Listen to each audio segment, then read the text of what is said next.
I want to go into a different area now, and that is simply, and John, I think it was you that raised it earlier. Are the left brains taking over? You know, are the analytics and measurement of ROI or the expectation, are the people, whether that's an advertising agency holding company or director of finance at the client level, are those people having greater influence over what we do on a daily basis? What do you think? You're shaking your head. I'm going to say no. I think that's. I think what's happened is the technology affords us this wonderful thing that is really being able to measure a lot of what is happening. But we're sort of in this little valley because even though we can measure everything, we're not really sure what we're measuring and why we're measuring it. So there's a lot of follow the path, and they clicked here and then there and then there and then there, and that proves something. Well, it proves that they clicked here and then there and then there and then there. So, you know, I think right now everybody's distracted by shiny objects, which is the technology that allows us to measure. And so people say things like, well, you can't measure the success of, you know, of a television ad. You just can't do it. You can measure recall, but you don't know what it's really going to do, as opposed to how many people click on a banner. Well, nobody clicks on a banner, actually. So we can set up a measurement to keep telling us what nobody does, which is clicking on banners. So it's I think what it is that we're going through this really big change. And it confuses people because technology does that. It confuses you, and then the minute you think you can grab it, it changes again. And then, you know, well, great, we need to hire a whole bunch of new different people that can do something with what we thought we knew yesterday. But the truth is that an idea is still an idea. And there's power in communication, and that's what we do, and that's what we're driven to do. And I think that's why we feel some type of almost depression when we're not getting that acknowledgement, because what we're trying to do is communicate. And it's just, I just want to be heard.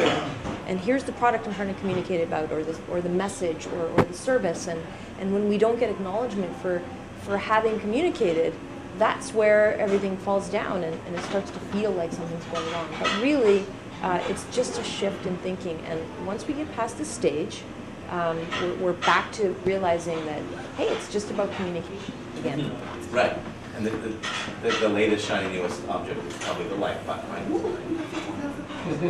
And I don't know what that means. I mean, there are different theories on how to get people to do it. I don't know what it means once they do, other than 50,000 people should like that. Are you gonna say? Well, I was just going to agree, and I think, you know, it's just the battleground has changed. I mean, television in particular is so over-analyzed and so measured and so, like, it's prescriptive. But when one medium like that sort of starts to close off, two new ones open up. I mean, my buddy Mike Smith, who's an ECD at DBO New York, has won 2 of the last 3 Titaniums for doing stuff completely not what he's done in his career. So doors just open differently. And when I said the processes of the client, that stuff is infiltrating, which makes our day-to-day, that's what I meant by that, it makes our day-to-day a little different, a little harder. But yeah, I just think it's a new battleground right now, and we just got to find our way through it. So I think new things are opening up to us that are awesome. But is it tougher now that, you know, if you're at a big agency and you've got 20 different clients, that you're now dealing with not only, you know, client number one's proprietary strategic process, you've got 20 of them to do. So you've got to navigate through 20 different paths to get to, hopefully, the same destination. Is that more difficult? Because now I'm really curious, because you've just started a new job like 2 days ago. So have you seen that, well, so that this is the case, that I've got a lot more to learn day one? Absolutely. I mean, it's back to, it's like a new school right now for me. Yeah. I came from, you know, a startup agency with one client, and now it's back to a network with 20, 30 clients. And each one's going to be different. Each one's going to have its own sort of process. Each one's going to have its own sort of way of doing things. So those are all new learnings. So, I mean, the past 4 days have just been a brain dump of, okay, this client is so-and-so, this is how they work. So it's just learning all that. And, you know, coming from other big networks, there's back to your question originally, whether the left wing are taking over. I mean, I don't know. For me, I'm finding that there's kind of so much more reliance on other people's opinions on things versus using your gut.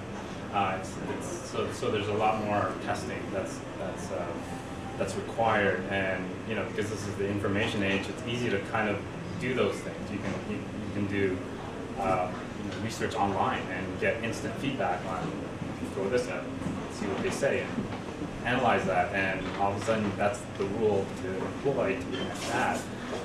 So it's just so much easier to gather information now that makes our jobs a little bit trickier because there's so much more reliance on it. Is it a good thing or a bad thing that research can kill an idea like that? I think the tendency has always been there, going back to the days of David Ogilvy, there's always been rules in advertising where we never put white type on black and so on, and it's just the number of rules has expanded exponentially, and especially in the digital realm.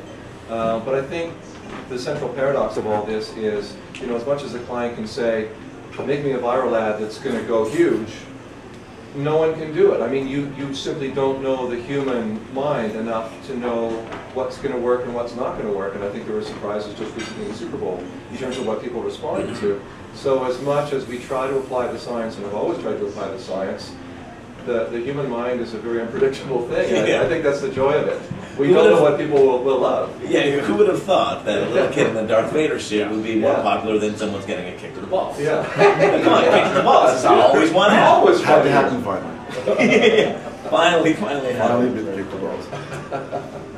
Is it though? Is it great? Because I get, back to our CMO conversation, and I get why lines have moved in that direction. But is it making it more difficult for a creative director to add value? Because either there's so many people, as you said, in the room, and either you're there and they listen to it or they don't, or they say, that's a great point, we'll find out in 9 months whether you're right or not.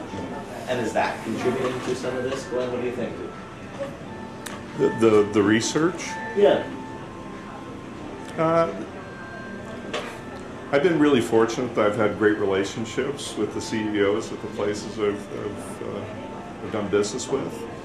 And a relationship goes a long way to buying trust. And trust is incredibly important. And if there's a belief that you're out engaged in your own self-interest, and you are just trying to put some hardware so that you can ensure that your career goes further versus developing a brand and helping them, then there's a question of trust. I mean, if I've tried to reverse it sometimes, and if I were the client, what would I be looking for? And I'd be looking for certainty. I'm looking for certainty. I want to know for certain that what you're doing is going to help me, or that you're doing your very best to ensure that I'm going to succeed, and you're not leaving me out there, hanging out there, and just going and thinking about yourself. So research, I think sometimes the culture requires it. It's imprinted in the culture. It's required for them. It's one of the checks before something happens. I think that's unfortunate when that's the reality, because the methodology seems flawed to me. But you have to earn trust. It takes a period of time, but once you have it, it's very, very strong. But do you, and I totally see where you're coming from on that. To David's point, though, is it tougher now to build trust when they say, this is, I want this viral video, and you sit back saying, well, I don't know that I can give you that. Are we saying I don't know? No, we're saying how fast you want it. That's the thing. It's like, I think people may have always done it. Not all people, I'm certain not the people at this table, but we're fairly whorish, truthfully. And we're willing to slash and burn and compete for every penny, and we're willing to undercut other people to try and get the business. And it's really whatever it takes to get the business, that's what I'm going to do. Right. And now you got victors and spoils and a whole bunch of other people who say, well, we'll do it for free, and we'll get a whole bunch of people and we'll throw it at you and see. Well, great, it's changing everything, but the traditional way is fracturing, and it's making it very difficult to have a relationship, because if you're not buying certainty, you're not buying loyalty, you're not buying trust, then you're just buying the cheapest thing you can. You think will have the greatest impact. So great, look, I got this for really inexpensive. Yeah. Well, that's unfortunate. Yeah. Because that just decays everything in between, because it's no longer anything than the value that we have, and we have very little.